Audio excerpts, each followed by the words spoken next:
Hallo miteinander, hallo zusammen. Ich hoffe, es geht euch allen gut und ihr habt einen wunderbaren Start in die Woche gehabt. Wie ihr seht, bin ich heute allein.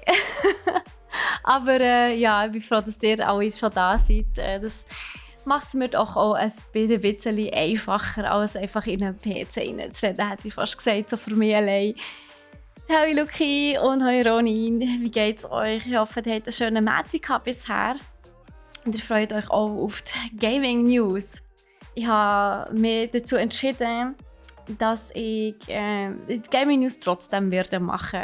Also auch den Podcast, also es gibt morgen einen Podcast, weil ich wäre schon eigentlich, also ich bin eigentlich allein, aber ich bin der Meinung, es wäre so schade, wenn wir jetzt so Ende Jahr keinen Podcast mehr hätten. Also es wäre auch heute wirklich der letzte gewesen.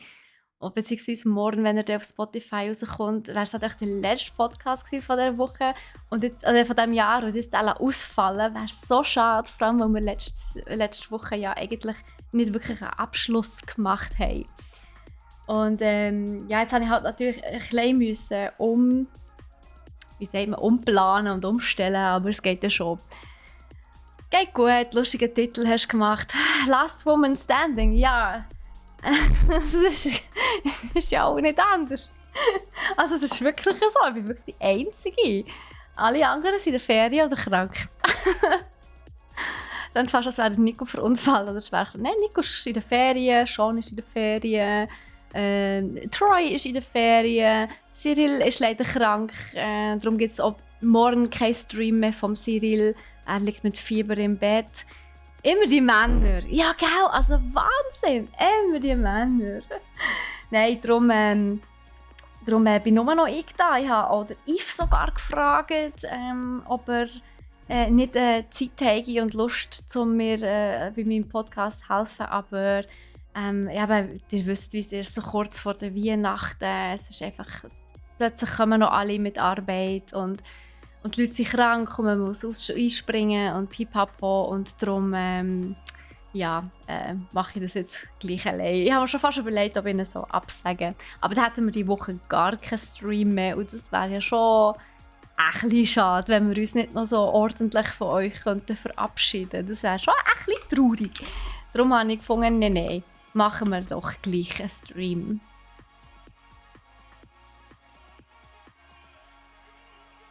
So. Und natürlich, shame on me, da kannst du ja nichts dafür, Yves.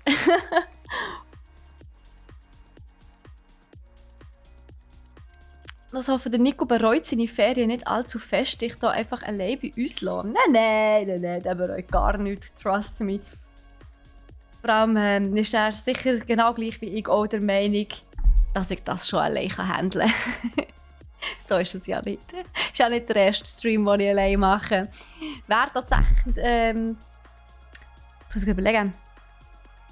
Es ist schon nicht die erste in dem Sinn Sendung, die ich allein mache. Ich habe ja früher als Moderatorin gearbeitet und da haben wir auch, wenn jemand ausgefallen ist, auch müssen die Sendung einfach komplett allein machen. Klar, es war nicht live und es war auch nicht ein Podcast, aber es gibt für immer ein erstes Mal. Also, ich mache mir jetzt da eigentlich nicht so viel Gedanken und ich kann es ja auch schneiden. Also von dem her, es wird sogar wahrscheinlich einfacher gehen zum Schneiden, als wenn wir das Zweite sind und uns gegenseitig reinlabern. Aber Leute, wir haben noch zwei Sachen. Das erste wäre folgendes. Moment. Geben wir schnell eine Sekunde. 2, 3. So, jetzt hat es eigentlich langsam angekommen bei allen. Es wird gerade ausgeteilt. Ho, ho, ho. Here we go. Yes, let's go. Oh, ich habe so... Wow. Praktia hat mir selber ein Abo geschenkt. Ich bin also sehr lucky. Nice. Ja, hey, alle die keins bekommen haben, sorry. Wir tun eigentlich fast jede Woche Gift-Subs verschenken, 10 Stück. Also das nächste Mal habt ihr vielleicht Glück. Wenn ihr schon eins habt, umso besser. Das ist selber ein Abo geschenkt, geiler Move. Ja. Ich kann das nicht auswählen, wem das ein Abo geschenkt wird. Und hey, ich habe jetzt fast ein Jahr lang selber abonniert. Das ist alles auf mein privates Geld gegangen. Also von dem her habe ich es auch mal verdient, dass ich da ein Abo geschenkt bekomme. Sonst geht immer alles in die private Kasse, das wollen wir ja auch nicht. Fertig hier mit, wie sagt man, mit, wen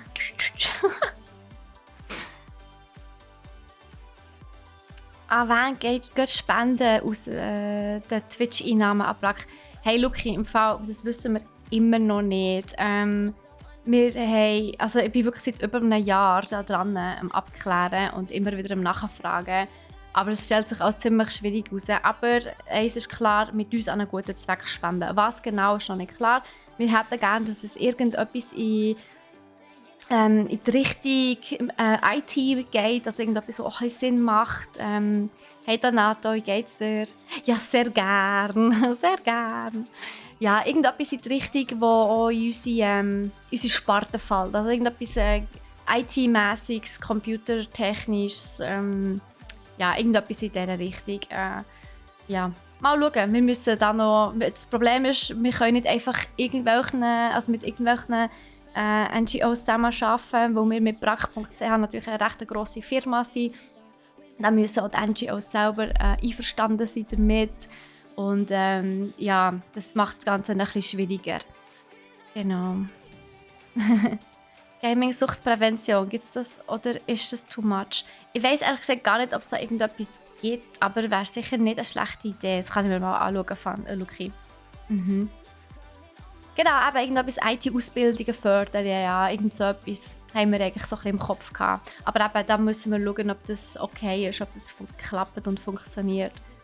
Nein, wir tun es nicht an Greenpeace. Nein, es ist, wir sind, brack.ch ist immerhin schweizweit tätig, nicht international. Und das soll es ja auch wirklich in der Schweiz bleiben, sagen wir es einmal so. Du weißt nur noch nicht genau, die ganze wenn du die ganzen Geschenke sollst kaufen, du weißt schon, dass du auf brack.ch alles, also literally alles findest und es am nächsten Tag noch geliefert wird, oder? Also vorausgesetzt, du bestellst bis um 4 Uhr. Wenn du bis 16 Uhr noch bestellst, wird es am nächsten Tag noch ausgeliefert. Und ausser du bestellst irgendein Möbel, irgendetwas mega Grosses, dann dauert es natürlich schon ein bisschen länger. Aber brack.ch, hallo, wir haben mehr als du denkst. Nein, wir haben wirklich coole Sachen. Also ja, eigentlich fast alles über brack.ch postet, außer 2, 3 Sachen, ja, die es gar nicht gibt, wo es irgendwie Eigenmarken sind oder so. Hey, meine Haare fliegen! Gottfried Schutz, es ist so trocken in meiner Wohnung. Ich bin wirklich die ganze Zeit der Luftbefeuchter läuft nonstop, aber meine Wohnung will es irgendwie nicht annehmen. Es fliegen meine Haare und sie kleben in meinem Gesicht. Das ist gruselig. Aber es wird irgendwie besser, aber es ist gleich. Es ist manchmal bei 20% um einen Morgen. Wo der Luftbefeuchter die ganze Nacht läuft. Hey. Schlimm, ich hasse es. Luki, shame on you. Wieso Schleichwerbung? Was für Schleichwerbung, Donato? Du bist hier auf dem Channel von brack.ch, das weisst du. Das ist nicht Schleichwerbung.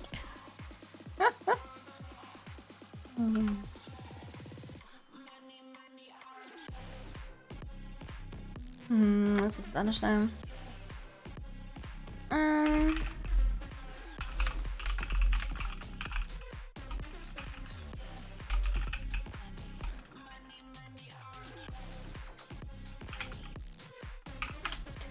So. Gut. Ich schenke mir einfach selber eine Switch auf Weihnachten und komme sie morgen über. Geil. Das ist eine gute Sache, sich selber beschenken. Luki, also in dem Fall hast du noch gar keine Switch gehabt vorher. Was hast du so für Games drauf oder hast du noch gar keine? Grüezi, Squanchy, salut, wie geht's dir?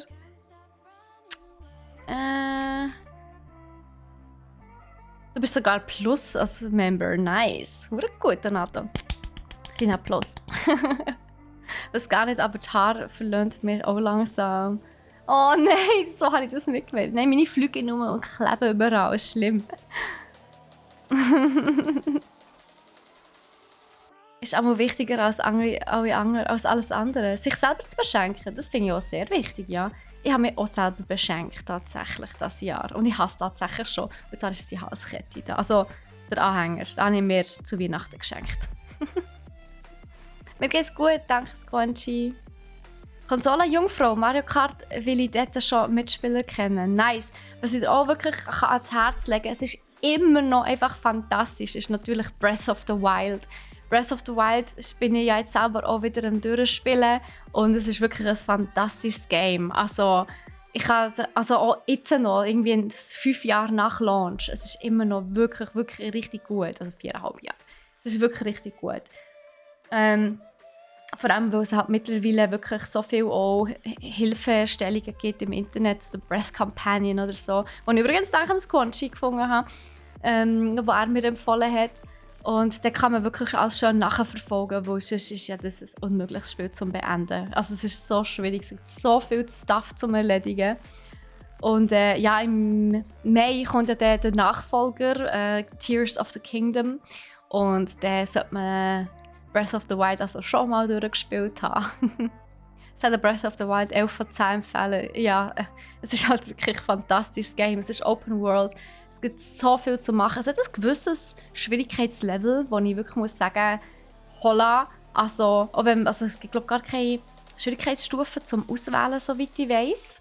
Aber es ist wirklich, also am Anfang musst du schon recht schauen. Also ich bin fast nur im Zeug rumgesterbselt. Also es ist ganz schlimm.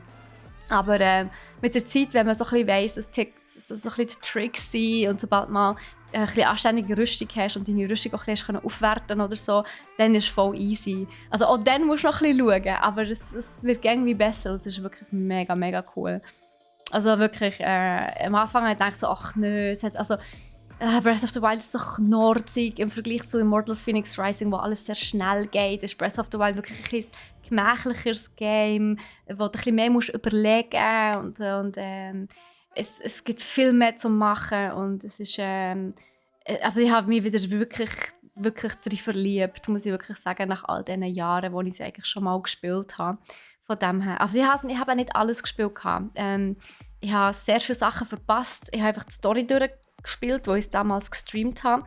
Und nachher habe ich es wieder auf die Seite gelegt. Und ich hatte nicht einmal das Masterschwert. Ich habe bei weitem nicht alle Schreine gemacht. Und Crocs, von denen wollen wir gar nicht erst anfangen. Ich glaube, ich frage überhaupt alle. Ich glaube, Türme habe ich alle, also die Karte habe ich komplett freigeschaltet. Aber sonst habe ich so viele Sachen nicht gemacht. Von dem her, ja. Ja, klar, der Master Mode. Aber dann musst du das Game das erste Mal durchgespielt haben. Nicht? Das ist doch immer so, wenn du das Game zuerst durchgespielt haben, wenn du den Master Mode machen willst. Darum, das meine ich. Nein, ich glaube, ich habe tatsächlich das DLC gar nicht gekauft. Ich muss das nachschauen. Aber ja, übrigens, was ich noch sagen, apropos Switch. Tada! Eventuell, weil wer weiss, Luki, gibt es ja für dich noch ein weiteres Spiel auf deiner Switch, das du dir selber schenkst. Entweder bei dir oder für andere, die eine Switch schon haben. Wir haben nämlich ein Giveaway am Start mal wieder. Und zwar verlosen wir Mario und Rabbids Spark of Hope. Ein Spiel, das übrigens bei den Game Awards 2022 ausgezeichnet worden ist, beziehungsweise eben einen Award gewonnen hat für Best Strategy Game. Also, das ist der Gold, was wir hier haben. Also, von dem her würde ich sagen, ich lasse doch jetzt mal das Giveaway laufen.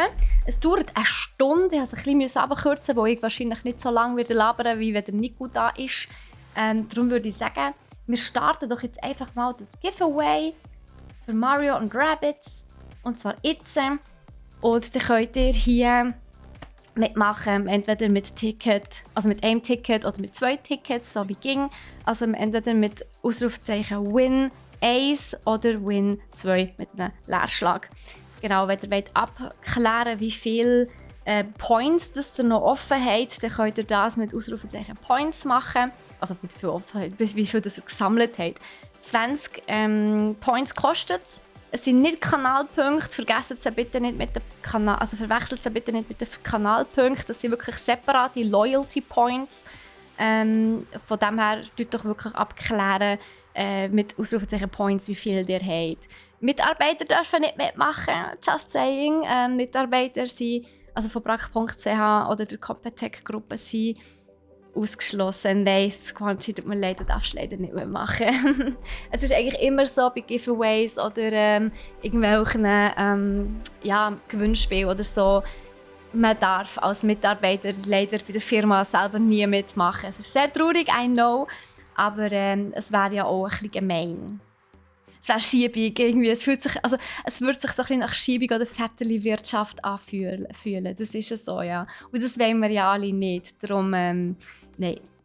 Mitarbeiter von brack.ch und der Competech-Gruppe grundsätzlich sind ausgeschlossen. Genau. Aber ein mega cooles Spiel, I guess. Ich konnte es selber leider nicht spielen.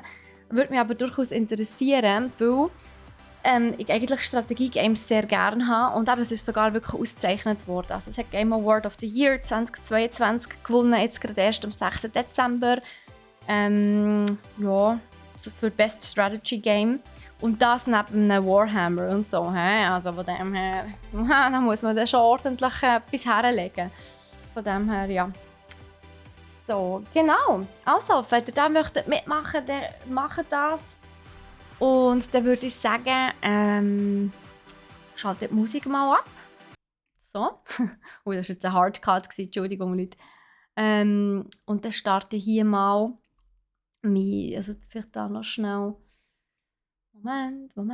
Das kann ich normalerweise alles immer machen, wenn der Nico am Schnurren ist. Jetzt muss ich halt alles allein machen und noch selber auch noch dazu reden. Multitasking, Leute, ich sage nichts, es ist am Brennen. So, genau. Wunderbar. Gut. Also, dann kommt jetzt so noch die Meldung. Und dann starten wir noch schnell die Aufnahmesession. Perfekt. Also Leute, ihr kennt die Spiele. Ihr wisst, wie es läuft. Jetzt starte ich gerade mit dem Podcast. Und wie gesagt, ihr dürft natürlich sehr, sehr gerne nebenbei... Oh, ich muss noch schnell ein Dings machen. Moment, ich mache noch schnell eine Story.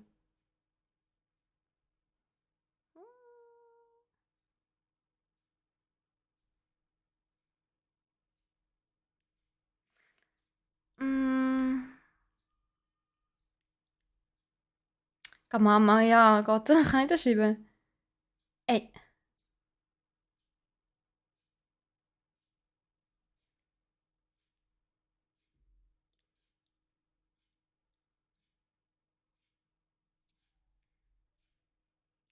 So. Ich kann eigentlich hier nochmal schnell beenden.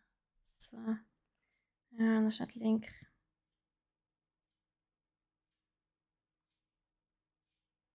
Das haben wir ja von Anfang an den richtigen Link drin, versprochen. Gut.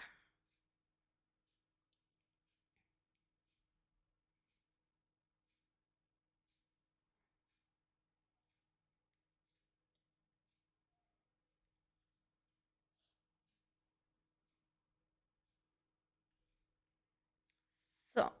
Also haben wir das auch noch geschafft. Ich lasse den Podcast dann später auf Spotify und gehe in einen anderen Twitch-Kanal Musik hören. Mach das! Luki, mach das. Aber der Wettbewerbsteilnahme ist erst ernst gemeint mit 2 Teilnehmern. Was? Hey, wir verlosen das Teil so oder so, auch wenn nur jemand mitmacht. Also, dann würde ich sagen, dann starte ich doch mal mit dem Podcast. Voilà. Ich bin gespannt, wie das ist, wenn man allein ist. Ich habe das noch nie gemacht. Leute, da müssen wir ein bisschen zur Seite stehen. Wie auch schon gesagt, also, während ich den Podcast aufnehmen mache, kann ich natürlich schlecht auf euch eingehen, auf eure Kommentare, auf eure Bemerkungen, Fragen und so weiter. Aber sobald die Podcast-Aufnahme beendet ist, und das sollte eigentlich nicht allzu lang gehen, bin ich dann wieder für euch da. Das muss ich aber noch schnell... Ja, Gottfried Stutz. Wie gesagt, alles das Zeug, das ich normalerweise mache, während der Nico schnurrt, das muss ich einfach, das muss ich einfach jetzt machen. Well.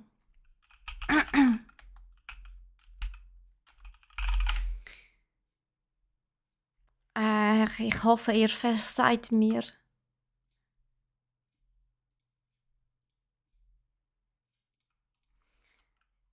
Ja, allein ist auch so klein. Uncool. Geht leider gerade nicht anders. Ja.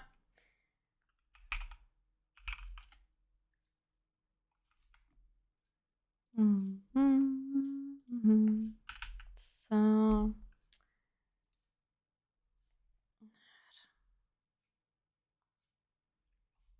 Okay.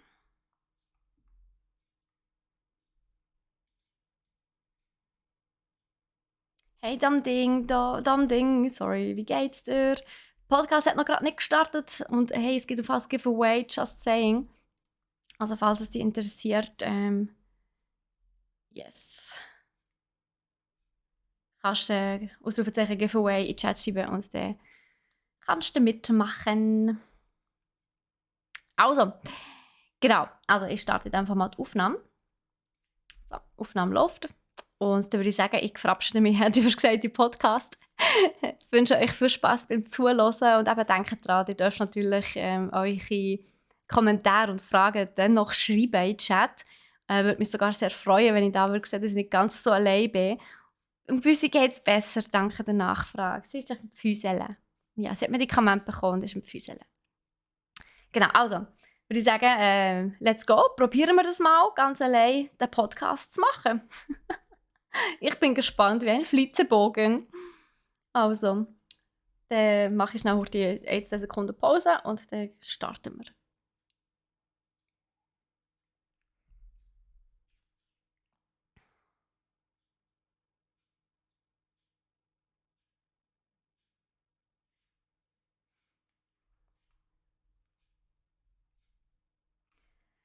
Da haben wir den letzten Podcast von diesem Jahr und ich werde einfach allein gelassen. Also ganz so dramatisch ist es nicht. Ich bin einfach die Einzige, die noch im Büro ist. Beziehungsweise also von unseren Streamer-Boys bin ich die Einzige, also Streamer-Girl ist halt das Einzige, die noch da ist. Der Cyril ist leider auch noch krank. Der Nico selber ist in der Ferien. Der Troy ist schon länger in der Ferien. Der Sean ist in der Ferien, der Alben einspringt.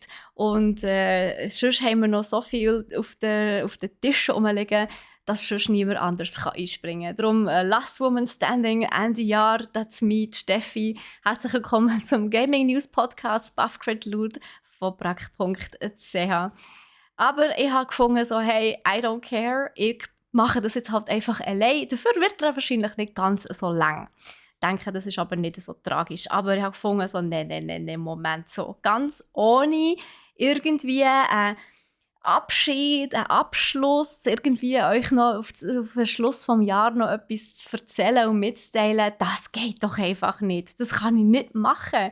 Und darum habe ich trotz der, ein bisschen, es ist schon ein bisschen Unmotivation, wie sagt man das? Also die Motivation ist schon nicht ganz rum, aber einfach mal. Und jetzt freue ich mich sehr. Also, jetzt machen wir auch heute Buffcrit Loot mit mir allein und einen kleinen Rückblick, aber nur einen Mini-Rückblick auf das vergangene Jahr. Ich habe folgende Themen mitgebracht. Einerseits der Henry Cavill, der Warhammer 40k auf den Fernseher bringen will.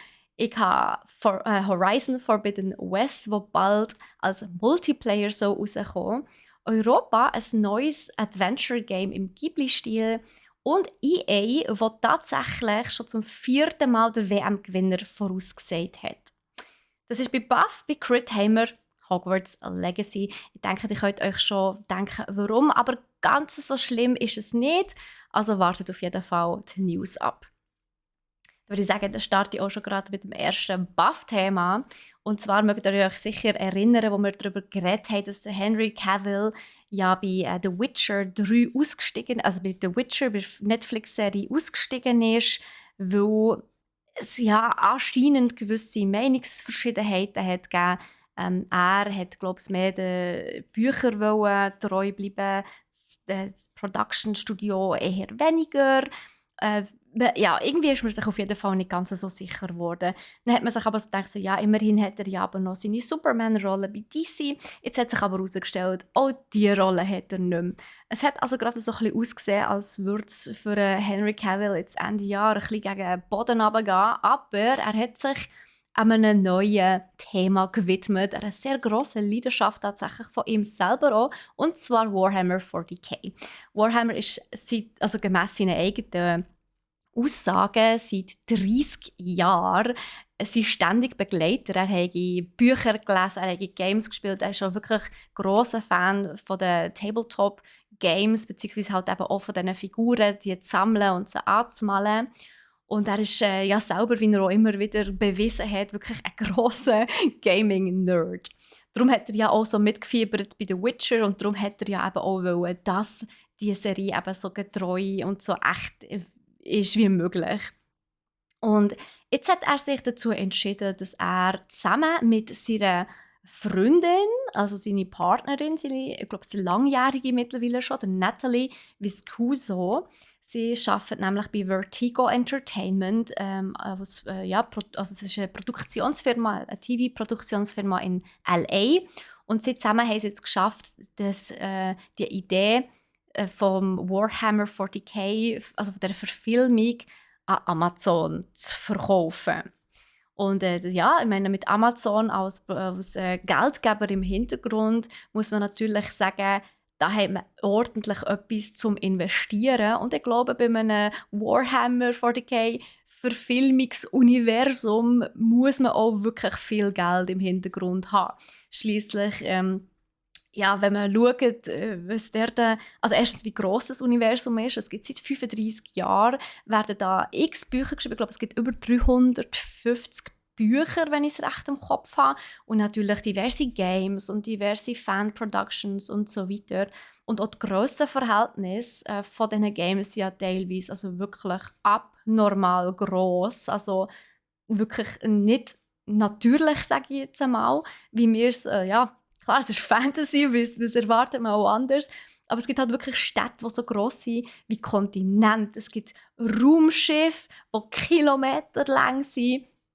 Und sie haben sogar riesige Kathedralen mit an Bord. Und sie haben Space Marines, die wirklich ja, 2,5 Meter gross sind, die irgendwie genmanipuliert sind und mit ihrer Servo-Rüstung halt wirklich wirklich auch einen ja, krassen Eindruck hinterlassen. Und das muss natürlich fetzen, wenn das da im Fernsehen so kommt. Das muss echt aussehen. Und ich glaube, es gibt nichts Schlimmeres für die ganzen Fans, als wenn das nicht würde also wenn dem nicht Rechenschaft gezogen werden, wenn man das nicht würde anständig verfilmen. Und ich glaube, mit Amazon als Geldgeber im Hintergrund ist das durchaus möglich. Wenn man, ja, die Macht der Ringe heisst, glaube die Serie, ich weiss, sie ist nicht unbedingt nur gelobt worden. Es hat einige Kritikpunkte, die man an dieser Serie durchaus muss geben muss. Vor allem storytechnisch, inhalttechnisch. Aber optisch kann man wirklich nichts sagen. Optisch ist die Serie ja wirklich ein Knaller. Und das ist sicher schon mal ein guter Pluspunkt, wenn das Warhammer 40k Verfilmungsuniversum optisch zumindest schon mal so herkommt, dann ist das ja mega geil. Es muss natürlich nur noch eben die Dings stimmen, der Inhalt, die Story und so weiter. Und da hat eben Henry Cavill auch gesagt, also wirklich, er hat einen Instagram-Post gepostet vor ein paar Tagen, wo er drinnen auch wirklich gesagt hat, ich verspreche, dass wir das so werden lieben und respektieren, wie auch dir, also wie die Fans von diesem Franchise. Und ich verspreche euch, dass wir euch etwas Vertrautes werden zeigen, etwas Fantastisches und etwas, was es zuvor noch nie hat gegeben. Also sehr, sehr grosse Versprechungen da aus dem Move von Henry Cavill, durchaus, aber er selber sagt, er hat jetzt 22 Jahre Erfahrung immerhin in diesem Business, also in diesem Filmbusiness. Und ich kann mir gut vorstellen, durch seine Leidenschaft für das Thema und eben auch, dass er die Bücher selber gelesen hat, dass er eben wirklich die Games spielt und das Franchise halt wirklich selber auch sehr liebt und auch an der Produktion beteiligt ist. Also man geht davon aus, dass er zwar einerseits wird spielen als Schauspieler vor der Kamera, aber eben auch als ausführender Produzent wird tätig sein, wo er natürlich auch ordentlich etwas zu sagen hat. Und ich kann mir wirklich durchaus vorstellen, dass er durch das ja, schon dafür würde sorgen, dass es so nah an der Lore dran bleibt wie nur möglich. Und das wäre natürlich wirklich mega krass. Andererseits muss man auch immer wieder sagen, wenn man etwas verfilmt, sei es ein Buch oder ein Game und vor allem etwas, was so gigantisch gross ist, eben wie jetzt auch Warhammer oder, ich meine, das haben wir ja auch schon gesehen bei World of Warcraft, ein Franchise oder eine Geschichte, eine Story, die so ein riesiges Hintergrund, also wirklich so eine riesige Hintergrund-Lore hat, so viel Charaktere und Rassen und Hintergründe einfach. Es ist wahnsinnig schwierig, das zu verfilmen. Vor allem One-to-One. Also, man kann selten mal etwas so verfilmen, wie es in den Büchern steht, wo es einfach in den Büchern zwar spannend ist, aber oftmals im Film, im Bild, sehr langweilig wird daherkommen. Und das sind dann die Momente, wo die Alben eben nicht verfilmt werden. Oder wenn es eben in einem Film, was in einem Film oder auch einer Serie wie keinen Mehrwert bietet, wird es oft mal ein bisschen umgeschrieben oder sogar ganz rausgelassen. Und da kann ich mir gut vorstellen, dass das eben bei Warhammer 40k Verfilmung, dass das da auch passiert, wo er vielleicht dann selber auch ein bisschen einsehen muss, dass es nicht immer so eins zu eins kann verfilmt werden, wie es dort in dieser Lore steht. Aber ich bin auf jeden Fall sehr gespannt. Leider habe ich selber kein Amazon. Vielleicht muss ich das dann mir suchen tun, sobald die Serie draussen ist. Aber ich kann mir gut vorstellen, dass es wirklich ein Filmuniversum gibt. Also sicher mehrere Filme und vielleicht sogar Serien, Spin-offs, wer weiß. Also, aber immerhin gibt es schließlich 35 Jahre, die müssen verfilmt werden und da kommt einiges auf uns zu. Als nächstes Thema habe ich Horizon Forbidden West, beziehungsweise hat auch das Horizon-Universum. Ja, wenn wir schon bei Universum sind, hat jetzt wahrscheinlich Nico gesagt und eine passende Überleitung gesucht für das Ganze. Wir haben hier tatsächlich herausgefunden, beziehungsweise also es ist nicht so wahnsinnig schwierig zu herausfinden, aber Horizon Forbidden West soll anscheinend eine Multiplayer-Version bekommen. Also Guerrilla Games, also das Entwicklerstudio von Horizon, wie heisst der erste Teil?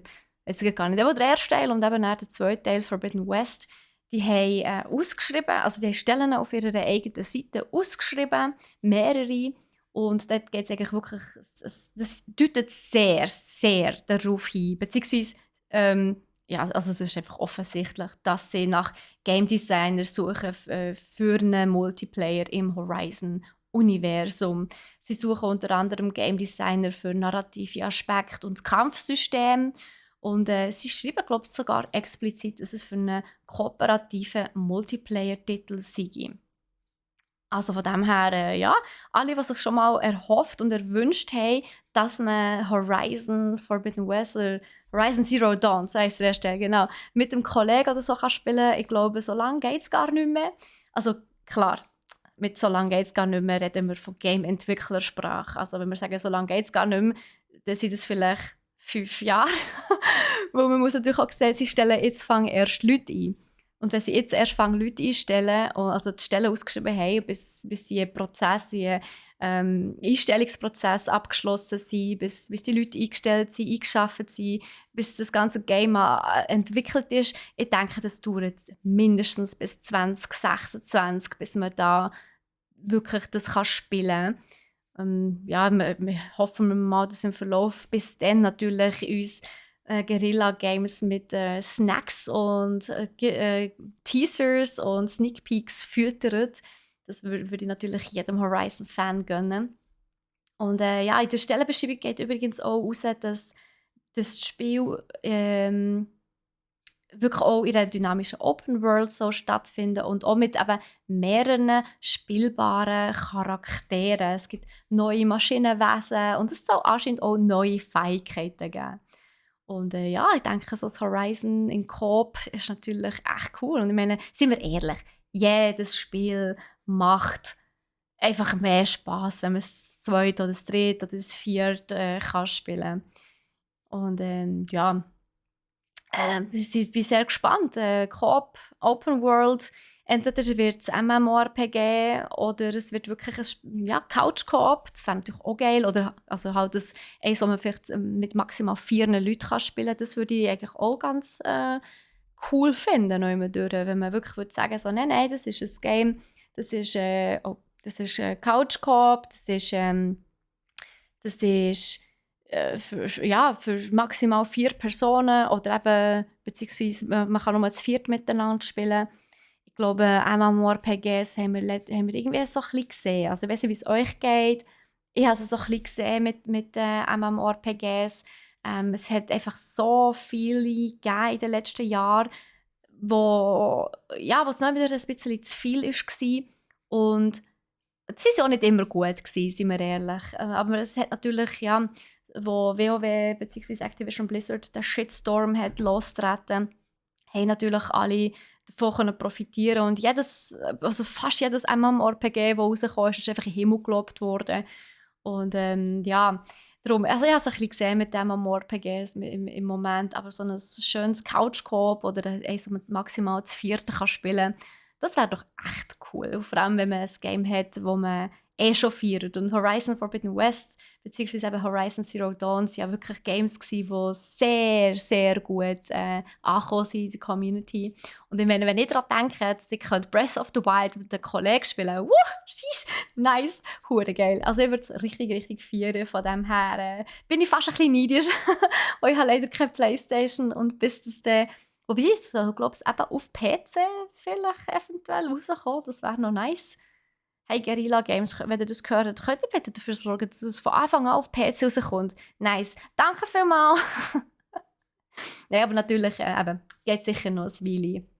Und um die Zeit ein bisschen zu überbrücken, gibt es jetzt aber dann noch eine Erweiterung, also das DLC für Horizon Forbidden West, und zwar Burning Shores. Und es kommt im April 2023, also in schon wenigen Monaten kommt es raus. Und da hat man sicher auch wieder einiges zum Spielen, wo ihm die Zeit ein bisschen verkürzt. Als nächstes habe ich euch ein Game mitgebracht von der Kategorie Indie-Games. Ihr kennt mich, ich habe wahnsinnig gerne Indie-Games. Und das, was ich euch mitgebracht habe, ist ein sehr gemütliches Spiel. Leider ist es noch nicht draus. Es kommt erst 2023 und announced worden ist es während der Game Awards Show Anfang Dezember. Und zwar in der Kategorie Wholesome Snack. Und genau so ist das Game auch, also kommt das Game auch daher. Es ist ein mega herzliches Game mit einer herzigen, schönen, gemütlichen Grafik, kann man glaube ich wirklich sagen, beziehungsweise Optik. Es erinnert sehr an die Ghibli-Filme, die wir ja alle eigentlich immer so toll finden. Also ich weiß nicht, wie es euch geht, aber ich finde Ghibli-Filme super. Und von der Optik her, man kennt es wirklich. Also es ist sehr inspiriert worden, sagen wir mal so, von den Ghibli-Filmen. Was ja auch nicht per se schlecht ist. Das Game heisst Europa. Und nein, damit ist tatsächlich nicht Europa als Kontinent gemeint, sondern Europa, der Jupitermond. Europa ist der zweitinnerste Jupitermond. Dort gibt es tatsächlich auch schon diverse Forschungen dazu, also sehr viele Forscher haben das Gefühl, oder sind sehr stark der Meinung, dass auf diesem Mond Leben möglich wäre. Also nicht, dass wir Menschen darauf leben könnten, es herrschen krasse Minustemperaturen, aber halt, dass unter dieser dicken Eisschicht, dass es dort im Wasser, es hat einen grossen Salzwasserozean unter der Eisschicht, dass dort durchaus Leben möglich wäre. Und vielleicht dort Bakterien oder so mal schwimmen. Das über mehr wahrscheinlich nicht. Dazu kommt, dass es eben ein sehr gemütliches Spiel ist. Es ist ein ruhiges Game. Es gibt nicht viel zum Kämpfen. Es ist mehr zum Erkunden, zum Rätsel lösen. Man tut ein bisschen meditieren. Und in der Story geht es tatsächlich darum, man sucht, also beziehungsweise der Charakter, den man spielt, der Sie, der kleine Bub, ist ein Android. Und er sucht Antworten aufs Leben, eigentlich. Er sucht Antworten zum Erschaffer, also zu seinem Erschaffer, so wer hat mich gemacht. Und man lernt während dem Game auch die Geschichte kennen von den letzten lebenden Menschen. Ja, die letzten lebenden Menschen. Also anscheinend haben die Menschen es doch irgendwie geschafft, sich dort anzusiedeln. Wer weiß.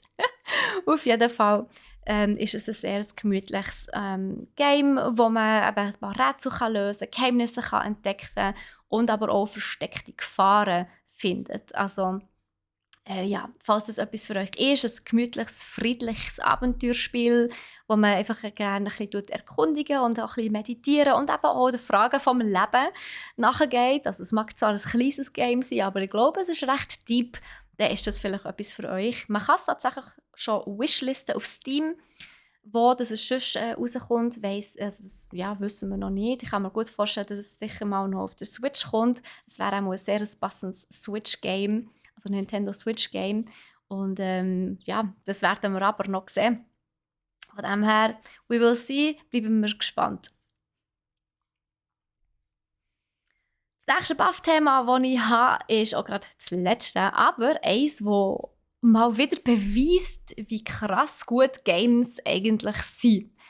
Und zwar, ihr habt ja sicher alle mitbekommen, dass die Fußball-WM stattgefunden hat. Ich weiss, viele haben sie boykottiert, aber das ist jetzt eine andere Geschichte und ich muss selber dazu geben, interessiere mich halt einfach auch irgendwie zu wenig für Fußball. Aber EA hat tatsächlich mit FIFA jetzt schon zum 4. Mal der WM-Gewinner vorausgesagt. FIFA hat jedes Mal eine Simulationen laufen von allen Teilnehmern, also von allen Fußballländern, Nationen, die sich, wie sagt man, nominiert haben. Ja, was geschafft haben, dort an der WM teilzunehmen, die sich qualifiziert haben. Und sie haben es tatsächlich jedes Mal geschafft. 2010 haben sie vorausgesagt, dass Spanien wird gewinnen. 2014 haben sie vorausgesagt, dass Deutschland wird gewinnen. 2018 haben sie vorausgesagt, dass Frankreich wird gewinnen. Und jetzt, dieses Jahr, haben sie vorausgesagt, dass Argentinien wird gewinnen. Sie haben zwar im Finale anscheinend gegen Brasilien gewonnen. Also in der Simulation wären sie mit Brasilien zusammen im Finale gestanden. In echt stimmt es zwar nicht, in echt war Frankreich mit im Finale. Aber die Simulation hat immerhin auch vorausgesagt, dass Frankreich dritt wird werden. Also so weit gefällt haben sie jetzt in diesem Sinn nicht. In echt sind sie ja immerhin zweit geworden. Und anscheinend ist auch wirklich die Goal-Differenz sehr akkurat gewesen. Also sie haben wirklich vorausgesagt, dass es ein sehr knappes Match wird werden und am Schluss sehr spektakulär. Ja, von dem her kann man sagen, immer wieder spannend, dass so Game-Simulationen doch der Realität aber sehr nahe kommen können. Falls, ja, wenn ihr natürlich eine Meinung dazu habt oder wenn ihr euch einen Senf dazu gebt, denkt daran, wir haben einen Discord, Leute. Ja, lasst euch eure Meinung in unserem Diskussionsforum da. Ihr dürft jederzeit mitreden, ihr dürft auch jederzeit ein eigenes Thema mit einbringen. Ihr findet alle unsere Links zu unseren Social Media Plattformen, aber auch zu Discord und so weiter, findet ihr natürlich in den Shownotes. Kommen wir noch zu Crit. Und zwar habe ich ja vorher schon gesagt, es geht um Hogwarts Legacy. Und bevor jetzt alle schon die Hände vor ihrem Gesicht zusammenschlagen und sagen so, oh nein, um Himmels Willen, bitte nicht noch mehr schlechte News. Also so schlecht ist es nicht. Also das beste Mal voraus, dass ihr alle schon mal ein bisschen beruhigt seid, so wie ich auch. Muss ich wirklich sagen, am Anfang dachte ich so, um Himmels Willen, no, please, no. Aber so schlimm ist es eben nicht. Also, Hogwarts Legacy kommt nach wie vor am 10. Februar für PlayStation 5, für die Xbox Series und für PC.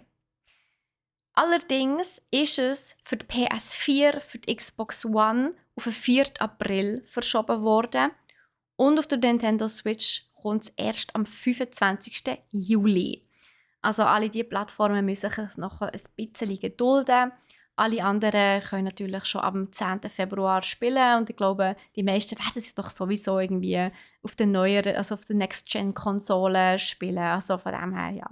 Einzig schade ist natürlich die Switch, wo ich mir gut vorstellen kann, gerade Switch-Spieler sind vielleicht die nicht noch einen PC haben, die müssen sich natürlich jetzt ein bisschen länger gedulden.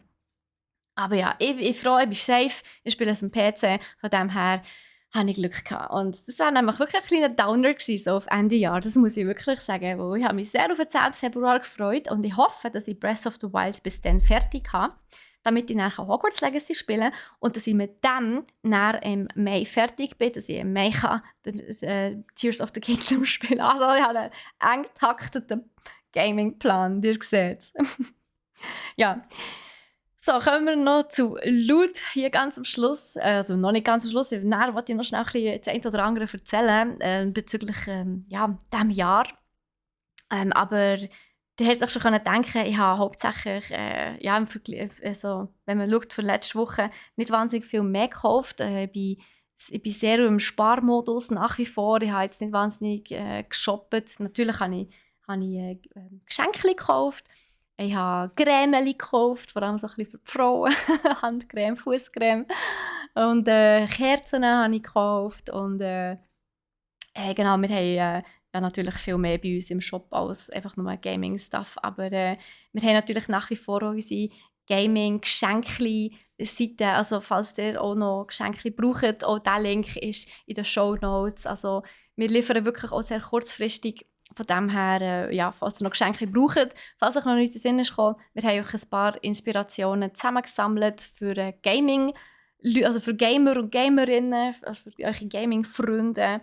Falls ihr Kollegen habt, die nicht so interessiert sind für Games oder das komplette, ich sage jetzt mal, Nerd-Universum, dann haben wir auch dort wirklich viel. Also halt auf der anderen Landingpages, auf anderen Seiten, aber ihr findet garantiert etwas.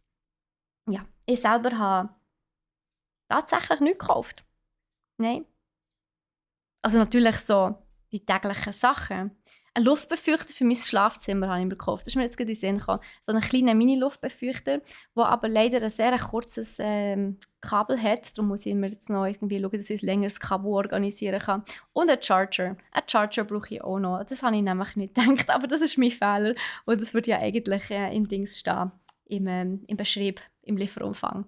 Von dem her, ja. Aber der Luftbefeuchter ist herzig und passt in mein Zimmer und hat so Salzsteine oben drauf. Ich denke, es könnte noch fein schmecken. Genau, ja. Mehr habe ich nicht so laut Leute, mehr habe ich leider nicht. Was ich aber unbedingt noch mit euch schnell ein bisschen anschauen will, ist einfach ein kleiner Rückblick auf das Jahr, beziehungsweise einfach ein Highlight. Und ja, was waren so meine Highlights gewesen? Aber eigentlich hatte ich das jetzt geplant, das gross zu besprechen mit dem Nico oder mit einem Ersatz, mit dem Cyril. Eigentlich hat ja der Cyril einspringen für den Nico. Da er ja aber leider krank ist, kann ich schlecht mit ihm zurückschauen auf das Jahr. Ich denke, für uns alle, wir haben ein grosses Highlight und das ist, dass wir überhaupt mit Twitch und dem Podcast und all dem haben starten, dass wir jetzt doch geschafft haben, eine kleine Community, also mit euch aufzubauen, dass wir das dürfen machen als brack.ch. Das ist nämlich nicht selbstverständlich und da sind wir alle wahnsinnig froh und dankbar, dass wir das dürfen ins Leben rufen und dass wir das nach wie vor dürfen machen, dass wir das auch nächstes Jahr werden dürfen weiterziehen und das macht mich natürlich sehr glücklich und auch noch immer durch Stolz. Und darum ich kann euch auch an dieser Stelle einfach nur ein grosses Merci aussprechen. Natürlich an alle die immer wieder in den Streams und im Podcast dabei sind, die sich Zeit dafür nehmen. Natürlich auch die zuschauen oder zuhören. Ohne euch würde das natürlich alles gar nicht funktionieren. Das ist uns allen sehr, sehr klar. Darum an euch ein dickes Merci schön. Und natürlich auch an die ganzen Chefs, die das bestätigt haben und ihr das Okay gegeben haben, dass wir Mitarbeiter das dürfen auf Arbeitszeit machen, weil das ist auch nicht selbstverständlich. Und darum sind wir alle sehr froh und happy und freuen uns enorm auf nächstes Jahr, wo wir wirklich nächstes Jahr finden, hey, wir wollen noch mehr Gas geben, wir wollen noch mehr machen, wir wollen coolen Scheiß hier produzieren und ja, und ihr seid hoffentlich alle dabei. Das würde uns wahnsinnig, wahnsinnig freuen. Und darum kann ich wirklich sagen, ich glaube, das an sich ist einfach schon unser riesen Highlight. Mein persönliches Highlight ist aber nach wie vor auch, muss ich schon sagen, Gamescom. Auch wenn ich anschliessend krank bin worden, aber mal wieder so viele Leute können zu sehen, mal so viele Gleichgesinnte, mal wieder an einer Messe, wo es um nichts anderes geht, auf x-tausende Quadratmeter als um Games. Das ist einfach ein Erlebnis, wo ich schon viel, viel zu lange nicht mehr hatte. Und darum freue ich mich enorm, dass ich das mal wieder erleben durfte. Und ich glaube, dass auch nächstes Jahr dem allem nicht mehr im Weg steht. Ich freue mich auch schon wahnsinnig wieder auf die Fantasy Basel, wo ja im Mai schon wieder ansteht, wo wir auch jetzt schon wieder am Planen sind, was wir dort machen wollen. Und von dem her, damit auch eine kleine Ausschau auf das 2023. Und dann würde ich an dieser Stelle einfach nochmal ein grosses Merci sagen. Danke vielmals für eure Zeit, die ihr euch genommen habt, um in den Streams dabei zu sein, um den Podcast zu hören. Und dann wünsche ich euch noch eine wunderbare restliche Zeit in diesem Jahr, im 2022. Und das 2023 geht dann richtig cool weiter. Nicht gerade am 2. Januar, denkt dran, am 2. Januar ist noch frei. Darum gibt es in der ersten Woche noch keinen Podcast, aber dann die Woche darauf ab. Jetzt muss ich selber schnell nachschauen, wenn das ist. Am 9. Januar geht es dann weiter mit unserem Podcast. Beziehungsweise am Dienstag kommt er ja auf Spotify. Am Montag wird er gestreamt und am Dienstag kommt er auf Spotify. Und ja, in diesem Fall würden wir uns sehr freuen, wenn ihr uns noch eine kleine Bewertung da lassen. Und dann sehen wir, beziehungsweise hören wir uns nicht in einem Jahr, nein, aber nächstes Jahr wieder. Tschüss zusammen, macht's gut. So, hey, dann wären wir fertig mit dem Podcast, Leute. Also nicht wundern, Leute, der Podcast ist fertig, aber der Stream noch nicht. Wir haben ja schliesslich auch noch ein Giveaway, das nach wie vor läuft. Und hey, jetzt, wo ich ja wieder mit euch reden darf, Moment, ich muss so schnell hier das Ding abschalten. Wie lange geht das Giveaway noch? Noch über 20 Minuten, easy. Ja, aber Leute, das ist halt so, wenn man allein ist, das unterschätzt man total. Wenn man allein ist und allein einfach die News erzählt, man hat ja niemanden, der Fragen stellt, man hat niemanden, der seinen Senf dazu gibt, man hat niemanden, der hier und da mal auch etwas dazu sagt. Und die Diskussionen, die fehlen extrem. Und ich habe jetzt schon vielleicht 1-2 weniger News gehabt, als wenn der Nico da wäre. Aber ich habe es also schon gemerkt, es ist schon nicht ganz so ohne, so einen Podcast komplett allein zu machen, vor allem mit News. Aber ich finde, ich habe das jetzt gar nicht mal so scheiße gemacht. ich hoffe, für euch ist es okay gewesen. Jetzt muss ich dann noch schnell speichern, bevor es verloren geht. Gell, Yves? Nein, wir machen hier kein Fingerpointing natürlich. So, here we go. Gut. Also, hey, jetzt kann ich noch schnell raufschauen. Wir haben vorhin ein Follow reinbekommen. Hey, Scraff. Das habe ich Scarf gelesen, aber es ist Scraff. Merci vielmals für die Follow von vorher. Sorry, ich konnte dir vorher schon nicht merci sagen. Ich war gerade voll in der Podcast-Aufnahme. Aber es soll gelten an dieser Stelle. Danke vielmals. Und was habt ihr noch so gefunden? Ihr habt noch so geschrieben. Die Jasmin ist noch gekommen. Hoi Jasmin, wie geht's dir? Ja, allein Podcast mit mir. Es war sehr weird. Nein, also es ist, wie es im Titel steht, ich bin Last Woman Standing. Es ist tatsächlich so, der Nico, der ja normalerweise mit mir den Podcast macht, ist in den Ferien. Der Cyril, der normalerweise der Nico ersetzt, also für ihn einspringt, ist leider krank. Der Troy ist in den Ferien, den ich noch hätte fragen können. Und sonst haben wir niemand mehr. Und der Yves, den ich schon noch gefragt habe, der Sean, der normalerweise noch einspringt, Entschuldigung, Der Sean, der normalerweise noch einspringt, ist eben auch in den Ferien. Und der Yves, der einmal mal eingesprungen ist, wo wir eine Situation ähnlich hatten wie jetzt, irgendwann im Anfang Sommer, glaube ich, war das. Er hat leider zu viel zu tun, so kurz vor Weihnachten. Und noch alle im Weihnachtsstress, alle wollen noch etwas von ihm. Darum bin ich leider allein. Aber ich hoffe, es war einigermaßen okay für euch. Es ist eine rechte Herausforderung, das muss ich wirklich sagen. Vor allem, wenn man ja gleich auch noch live ist, wo man nicht zu viel Denkpausen einlegen. Ja, aber die ganzen M's und so kann ich ja zum Glück, und die ganzen Sprecher kann ich ja zum Glück rausschneiden. Ja, ich kann so lesen. Grüezi, wie geht's dir? Der schöne Sean, genau. Der schöne Sean. So, genau. Der Fleuru ist auch hier. Moin. Hoi Fleuru. Und das Busbus. Salut. Wie geht's euch? Könnte besser sein. Ja, du hast, glaube ich, irgendwie einen Struggle gehabt mit der SBB. Irgendwie etwas, gell, Spu? Das ist natürlich hure doof. Aber hey, der Tag kann nur besser werden. Ja. Gaming Buzzword 2022, Open World. Hey, also, ich glaube schon 2021 war Open World so das Gaming Buzzword gewesen. Aber ja, sind wir ehrlich, heutzutage hat man doch schon fast den Anspruch, dass so ein grosses Game Adventure, also Action-Adventure Game muss Open World sein, ne?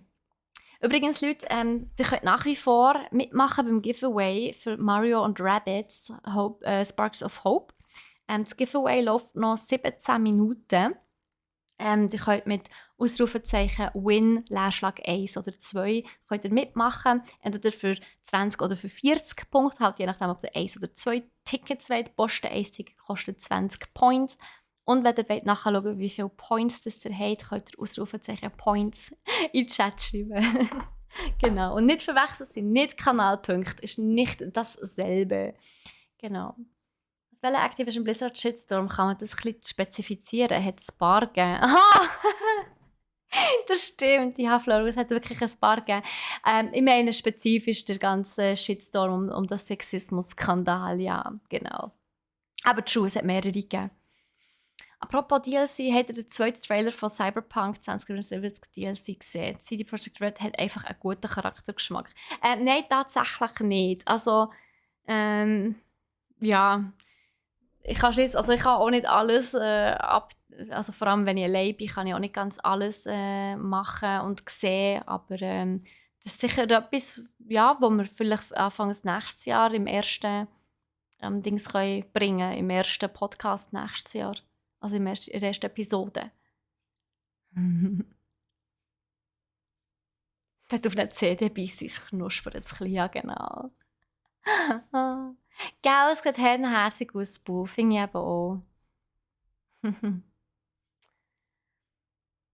Zum Glück habe ich eine PS5. Ja, aber so habe ich mir auch gedacht, so, zum Glück wird die PS-Version nicht geschoben. Das wäre echt schade gewesen, ja. Bad Spencer hat noch gesagt, danke für eure gute Montagsnami-Unterhaltung. Ja, sehr gern. Und danke fürs Zuschauen bzw. Hören. Wir sind gerne mit dabei. Ja, danke schön. Gebt Gas. Ja, Broke Baby. Wir geben Gas. Nächstes Jahr wird aufgetragen. Nein, also wir müssen natürlich schauen, alles im Maß. Weil wir eben, wie gesagt, wir sind natürlich selber auch angestellt. Wir können da nicht einfach nach Lust und Laune einfach mehr Streams machen. Es muss schlussendlich auch ja, von der Zeit her und vom Workload, den wir haben, noch nebenbei aufgehen. Von dem her, ja. Dankeschön, Yves. Merci. Das ist super gemacht. Danke. Unser Besinno, unser Podcast heisst Moment, Buffcrit Loot. One is things. Jetzt wird Tabs off. So, Podcast. Genau. Da auf den Link kannst du klicken. Unser Podcast heisst Buffcrit Loot, der Gaming News Podcast von brack.ch. Genau, da kommt eben eigentlich jeden Dienstag immer am 4 Uhr kommt eine neue Podcast-Episode. Also eigentlich das, was wir hier live streamen, tun ich dann noch schneiden, ein bisschen bereinigen. Auch wenn wir uns mal reinreden oder so, dass es nicht ganz so schlimm tönt. Oder mit Nebengeräuschen, die ich rausnehme und so weiter. Genau, und Amazon so ein bisschen rausschneiden, dass es ganz so holperig tönt, dass es in den Ohren einigermaßen schön ist. Und ja, dann kommt es am Donnerstag näher. Am Dienstag kommt es dann auch auf Spotify. Und auf anderen Plattformen tatsächlich. Also ich glaube, wir haben auch, also auf Google Podcasts sind wir, glaube ich, auch, ja, wir sind auf diversen Podcasts. Oh, Entschuldigung. Ich bin gerade ein bisschen müde. Habt ihr mitbekommen, was bei G2 passiert ist? Ja, bei G2, das hast ja du mir sogar noch geschickt, hat sich ein Fan von G2 mit einer russischen Flagge auf ein Foto mit ihnen geschlichen. Das ist natürlich echt nicht cool. Und ja, klar, da kann man natürlich jetzt sagen, so, ja, der hat es nicht mitbekommen, also der hat es genau mitbekommen, der hat es einfach akzeptiert. Aber glaubt mir, Leute, wenn man so in einer Crowd ist, wenn da Fans vor einem stehen und alle wollen Fotos machen, dann ist es sehr hektisch und man sieht nicht immer, was da vor einem am Boden passiert. Und ich kann mir durchaus vorstellen, dass sie das wirklich nicht gemerkt haben, dass da der Typ eine russische Flagge mitgenommen hat aufs Bild. Also man kommt es eben auch wirklich nicht mit über. Da passiert sehr viel an so einem Fan-Treffen. Her. Übrigens ist im Moment Sable, das habe ich auch mal kurz gestreamt hier auf brack.ch. Sable ist im Moment gratis also im Epic Game Stores, also falls ihr euch das wollt holen.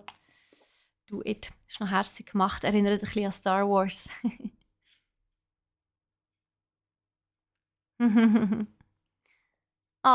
So lieb. So ein Pünktchen verschieben, so gut. Also der Hauptcharakter von Cyberpunk ist ja so ein bisschen der Keanu Reeves gewesen. Genau, ja. Und im DLC ist der Charakter so der Idris Elba. Oh, also, da muss ich schnell googeln. Ich kenne mich mit Schauspielern leider überhaupt nicht aus. Nice. Okay, oder gut. Interessant. Spannend. Ich muss sagen, ich habe Cyberpunk selber nicht gespielt. Ich habe es angespielt. Aber ich habe etwa 1,5 Stunden im Character Design Editor verbracht. Und dann habe ich etwa 1 Stunde gespielt und dann ist es ein bisschen verleidet. Aber bei mir das Game, ich habe es gerade am ersten Tag oder so gespielt, das war super buggy gewesen. Es hat mich richtig angeschissen. Und es war so mühsam gewesen. Und ich dachte, oh no. Dann habe ich nicht mehr so Lust gehabt. Und ich weiss, mittlerweile ist es anscheinend wieder gut. Und es hat anscheinend, soll es wirklich richtig cool worden sein, gemacht worden sein. Ich wisst, was ich meine. Also im Moment, also anscheinend soll es jetzt wirklich geil sein, aber ich habe mich irgendwie immer noch nicht so wirklich dazu können motivieren, um das wieder mal zu spielen. Wie gesagt, ich bin im Moment zu sehr in Breath of the Wild drin. Und ich freue mich halt auch, wenn ich am Abend oder am Wochenende nicht nochmal vor dem PC sitzen. Ich sitze wirklich schon genug vor dem PC, sondern wenn ich mal wirklich da auf die Couch kann fläzen und mit meinem ja doch ziemlich grossen Monitor einfach da in Hyrule kann rumschlendern, egal ob zu Fuß oder auf dem Ross, das ist aber schon hure chillig, das muss ich schon sagen. Sehr gern, Besinio, sehr gern. Du musst vielleicht nochmal einen Anlauf nehmen. Jetzt ist es gegangen, doch. Besinio nimmt... mit Cyberpunk, Mensch. Jetzt ist wirklich gut. Ja, ich habe es schon ein paar Mal gehört, aber... Wie gesagt, ich bin auch wirklich froh, wenn ich ja, am Abend oder am Wochenende noch ein bisschen auf dem Sofa chillen kann. Von dem her, ja. Und ich habe sonst keine, ich weiß gar nicht, kann man Cyberpunk auf einer Konsole spielen? Ich mache noch ein bisschen Musik, Leute, das halten davon. Ich habe absolut keine Konsole selber, das ist halt ein bisschen blöd. So. Habt ihr Cyberpunk gespielt, Leute? Ich weiss es gar nicht. Erzählt mal, habt ihr Cyberpunk gespielt? Auf der Xbox Series X und auf der PS5? Ich habe beides nicht. Das ist halt so ein bisschen das. Ich habe beides nicht. Ich habe mir schon überlegt, ob ich mir eine Xbox Series X zu suchen tue, wo ich sehr viele Xbox-Games spiele, vor allem auch mit dem Xbox Game Pass. Und da wäre das halt schon echt cool. Andererseits haben sie auch angekündigt, also hat Microsoft ja angekündigt, dass sie das Cloud Gaming auf ihre Fernsehs direkt bringen. Und ich werde das noch so ein bisschen abwarten, ehrlich gesagt. Ich bin echt gespannt, wie das performt. Wenn es natürlich keine Eingabenverzögerung oder so hat, ist es natürlich schon mega cool. Und von dem her, ja, ich warte noch ein bisschen auf das, bevor ich mir jetzt einfach so eine Xbox kaufe. Wo ich weiss, ich kenne mich, sie wird nach 3/4 vom Jahr dann gleich wieder nochmal rumstehen. Wenn nicht sogar länger. Ah. Zelda ist auch gut. Eben, gell, finde ich auch. Und eben vor allem, im Moment habe ich Zelda, dann habe ich Hogwarts Legacy und dann habe ich nochmal Zelda. Und dann ist mein Jahr schon fast wieder vorbei. Sonst habe ich noch die ganzen Indie-Games. Hui, hui. Ich habe ein Adrenalin durch meinen Körper gepumpt vorher, als ich den Podcast alleine machen musste. Ich bin gerade ein bisschen müde. Es war aber auch ein anstrengender Tag bisher schon. Als ich im Homeoffice bin ich um 6 Uhr aufgestanden und habe um 7 Uhr arbeiten. Und ich musste dann mit meiner Katze leider zum Tierarzt.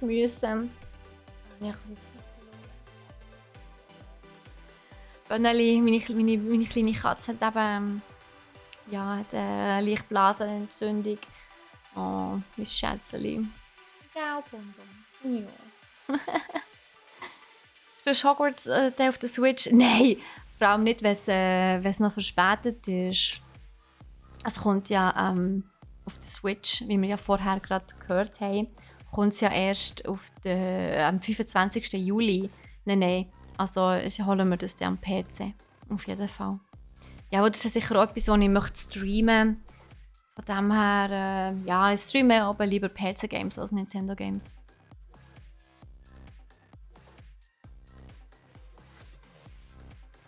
Ich war auch kurz davor, die Xbox zu kaufen. Warum hast du denn nicht, Flöru? Hat es keine mehr gehabt? Das kommt halt auch noch dazu, die Lagerbestände von der Xbox sind halt, also vor allem von der Xbox Series X. Der S ist noch so gegangen, aber die X war halt immer ein bisschen mühsam, weil es immer ein bisschen ausverkauft war. Ich glaube, Samsung TVs haben das schon. Meinst du, sie haben das schon? Meinst du, muss ich dann mal schauen, ob mein Samsung TV das auch schon hat? Also er ist relativ neu, ich habe ihn erst etwa vor einem Jahr gekauft. Dann wäre es natürlich cool, wenn es das schon hätte. Vielleicht muss ich mal schauen, ob ich irgendwo Updates machen muss oder so. Das wäre schon cool. Du musst einfach im Xbox Game Pass anmelden und dann auf dem Sofa flatzen und einfach irgendwelche Xbox Games spielen, ohne dass man eine Xbox-Konsole hat. Das ist doch mega geil. Ob das okay wird? Ich glaube, Hogwarts Legacy wird richtig cool. Also, an Betracht der ganzen Gameplay-Trailer und Vorstellungen und Präsentationen und Livestreams, die sie jetzt schon gemacht haben und die Sachen, die sie jetzt schon vorgestellt haben, glaube ich, wird es echt richtig cool. Also, ich meine, wir müssen natürlich auch bedenken, dass es viel früher spielt als zu Harry Potter Zeiten, oder? Und die ganzen Vorgeschichten und so, vielleicht erleben wir die ein bisschen mehr.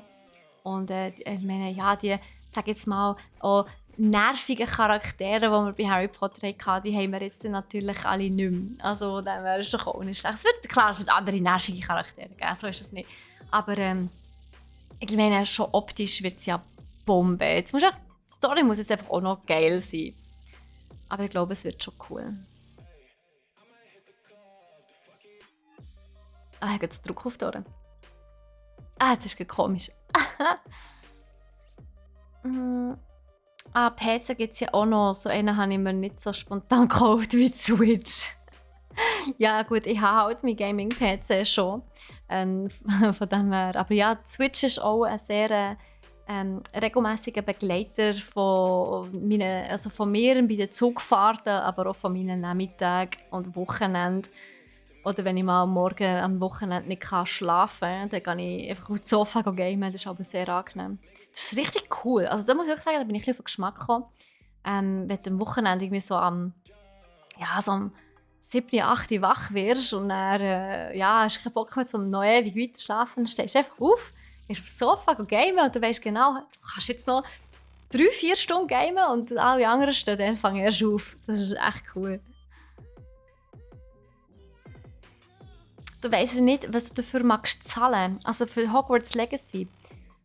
Also ich kann mir vorstellen, ich kenne die Preise nicht, ich weiß gar nicht, ob die schon announced worden sind. Aber ich denke, es wird zwischen 50 und 80 Franken kosten. Habe ich aber schon das Gefühl. Also, wenn wir 49,90 zahlen, ist sehr wenig. Sehr, sehr wenig. Ich denke sogar eher 59 bis 69 kosten. Und ich hoffe, dass es nicht 79 wird kosten, weil 79 wäre arg viel. Über 60 Euro, denkt ihr? 79, 95? Das 5 kannst du es reichen. Wenn du 79, 90, meinst du nicht? Auf der Switch hast du doch selten so 95er Preise. Auf Steam.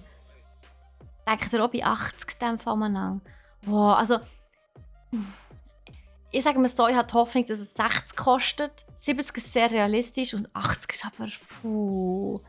Es könnte durchaus sein, dass es 80 kostet, aber es ist schon happig. Happiger Preis. Aber andererseits muss man auch sagen, aber bei so einem grossen Spiel ist es auch gerechtfertigt. Ich meine, ich bringe halt immer gerne den Vergleich mit dem Kinofilm.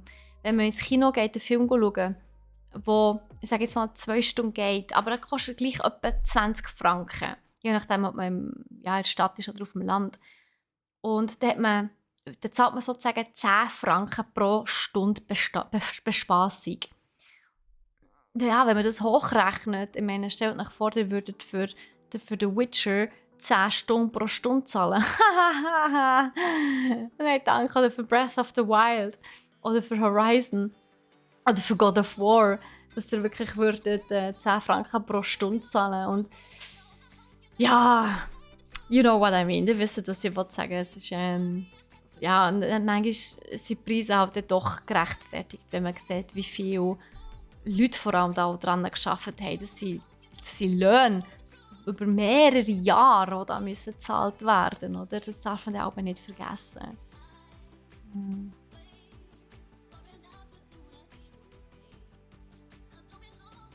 Platzbeanspruchend. Das ist so, Lucky, das ist so. Gaming-PC ist ein bisschen teurer und braucht natürlich auch immer ein bisschen mehr Platz.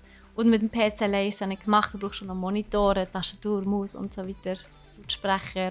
Das hast du natürlich bei einem Fernseher aufs Inbegriffen, das ist es so. Und bei der Switch, die du anschliessen kannst, ja, also nimmt es dann nicht mehr sehr viel Platz weg, das ist es so. In der Game Awards Show haben sie Werbung gemacht, Microsoft und Samsung. Ja, aber die Frage ist, haben sie das erst geplant oder ist es schon implementiert? Und wenn ja, ist es erst in Amerika implementiert oder auch schon hier in der Schweiz? Das stellt sich bei mir immer die Frage, wo nur wo sie gross darüber reden, heisst nicht, dass man es hier in der Schweiz auch machen kann. Ja, die Switch ist verspätet. Dann muss ich mich nicht fragen, ob die HL-Grafik darauf okay wird. Also Hogwarts Legacy.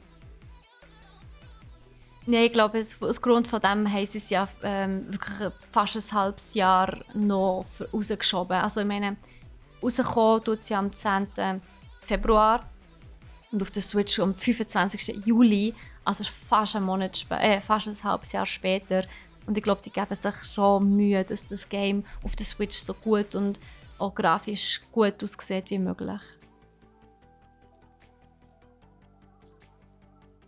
Es wird einen Twitch-Hype auslösen. Ja, auf jeden Fall. Also das ist sicher schon mal fix. Hogwarts Legacy und das neue Zelda, also Tears of the Kingdom, die zwei werden 100% Twitch-Hype auslösen. Es wird dann überall gespielt und gestreamt. Das ist es so. Das ist ziemlich sicher. Ich frage mich schon, ob ich den so frei nehme. Für Hogwarts Legacy vielleicht nicht, aber für Breath of the Wild wäre schon nice. Hey Martin, ja, ich freue mich auch auf Hogwarts Legacy.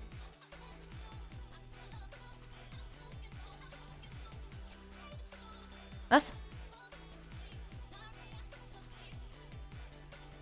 Was, so integrierst du deine jetzt 1,5- und 3,5-Jährigen? Was? Nichten? Nichten. Okay, das ist aber mega cool, Luki, mach das. Das klingt doch nett. Auf Steam ist Hogwarts Legacy gelistet für 59,99 €. Das heisst aber nicht, dass es auf Schweizer Franken auch 59,99 € kostet. Schweizer Franken kann es aber 69,99 € sein. Ich schaue gerade schnell nach, einen kleinen Moment.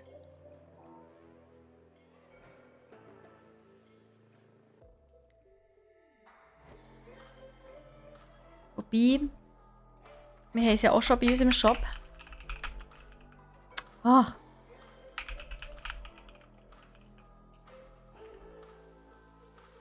Wir haben es auch im Shop. Und bei uns, ja, bei uns ist für... Also die Deluxe Edition für die Switch ist für 69 gelistet bei uns. PlayStation Deluxe Edition für 84. Ja, für PS5, ja. Da müssen wir nochmal über die Bücher. Ja. Keine Ahnung. Wir haben verschiedene Preise drauf. Ich glaube, da müssen wir dann nochmal schauen, was das genau ist, der Unterschied und so. Hat auch ein bisschen für Verwirrung gesorgt.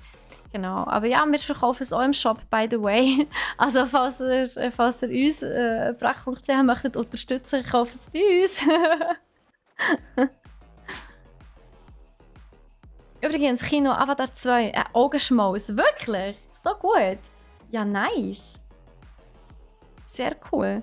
Ja, dann muss ich den mal noch schauen. Dann kann ich mit meinem Papi schauen. Das ist schon ein Film, den ich gerne im Kino würde sehen. Das muss ich schon sagen, ja. Es gibt eine neue Switch, bevor das Game rauskommt. Stell dir vor. Sag das nicht zu laut. Der Luki hat sich jetzt gerade eine Switch gekauft. Das Giveaway ist beendet. Leute, hey, it's Giveaway time. Also, wir machen gar nicht grosses Drama drumherum. Jetzt sind der Gewinner in 3, 2, 1. Und gewonnen hat der Luki. Das nenne ich mal Zufall. GG. Wurde gut. Ja, in diesem Fall musst du mir... Warte, ich tue dich schnell anschwispern. Bist du überhaupt noch da? Luki! Er hat doch vorher noch geschrieben, ne? Er ist sicher noch da. Hey ho, let's go to Mexico. Yay! Danke vielmals für die 400 Bits. Übrigens, damit ich es auch nochmal gesagt habe, alle Bits oder Abo-Gebühren, wie sagt man, alle Einnahmen, die wir hier auf dem Kanal von brach.ch generieren, die werden an einen guten Zweck gespendet. Also es wird nicht an die Mitarbeiter verteilt, es bleibt auch nicht intern irgendwie als Gewinn oder so, sondern es wird wirklich alles gespendet. Also auch die 400 Bits, das, was bei uns ankommt, das geht dann irgendwann mal, sobald wir einen kleinen Pot zusammen haben. Wir wollen nicht mit 50 Franken da irgendwie etwas machen, sondern wir wollen wirklich schauen, dass wir ein bisschen ordentlich etwas zusammenbekommen, irgendwie 500 Franken. Und wenn die 500 Franken zusammengekommen sind, dann tun wir die an einen guten Zweck spenden. Danke vielmals, Dom-Ding, für 1000 Bits, lieb von dir. Danke vielmals. Kommt eben, wie gesagt, in einen Topf für einen guten Zweck. So, genau. Also, Luki, ich habe dich angewhispert. Perfekt, du hast mir schon geschrieben, du weißt, wie es geht. Perfekt. Sehr schön. Das ist wunderbar. Dann schaue ich, dass ich dir das morgen... Das fließt auch noch so hinter. Also, ich bin morgen im Büro. Ich tue dir das morgen auf die Post. Und dann solltest du das am Mittwoch oder Donnerstag dann schon haben. Auf jeden Fall aufs Wochenende. Und dann wünsche ich dir ganz viel Freude mit Mario und Rabbids, Sparks of Hope. Und eine gute Weihnachtszeit natürlich. Und ja, euch allen auch. Merci vielmals, dass ihr da seid. Merci vielmals fürs Zuschauen. Auch wenn ich jetzt hier allein war und es vielleicht nicht ganz so spektakulär war, wie wenn wir das Zweite sind. Aber ja, es hat trotzdem Spass gemacht. Und wie gesagt, Leute, denkt dran, es ist leider der allerletzte Stream vor Weihnachten. Es kann gut sein, also der Cyril wird nach Weihnachten, also in der Altjahreswoche, noch streamen. Also dann am Dienstag, am 27. ist das, glaube ich, wenn ich recht im Kopf habe. Genau. Am 27. gibt es nochmal einen Klemmbausteine-Stream. Und eventuell könnte es sogar sein, Surprise, Surprise, dass der Nico spontan mal hier auf unserem Channel streamt. In der Altjahreswoche. Genau. Aber das sei noch dahingestellt. Wir müssen zuerst mal schauen, ob es überhaupt klappen wird. Wie aber schon geschrieben, euch allen noch eine schöne Weihnachten, eine schöne Woche am Morgen und habt euch Sorge und bleibt gesund. Alle und eure Familie. Das wünsche ich dir auch, Luki, ganz fest. Und hey, wir sehen uns nächstes Jahr wieder. Also einmal mehr. Wie gesagt, auf Altjahreswoche kann sein, dass es noch der ein oder andere Stream gibt. Wir sehen uns nächstes Jahr wieder. Ich wünsche euch insofern wunderschöne Weihnachten, ganz guten Rutsch, genießt es, habt euch Sorge, bleibt gesund, genau. Und ja, rutscht gut. Und merci vielmals nochmal, seid ihr alle da gewesen und seid so schön am Zuhören und Zuschauen. Das ist mega cool. Danke vielmals. Ade miteinander. Tschüss zusammen.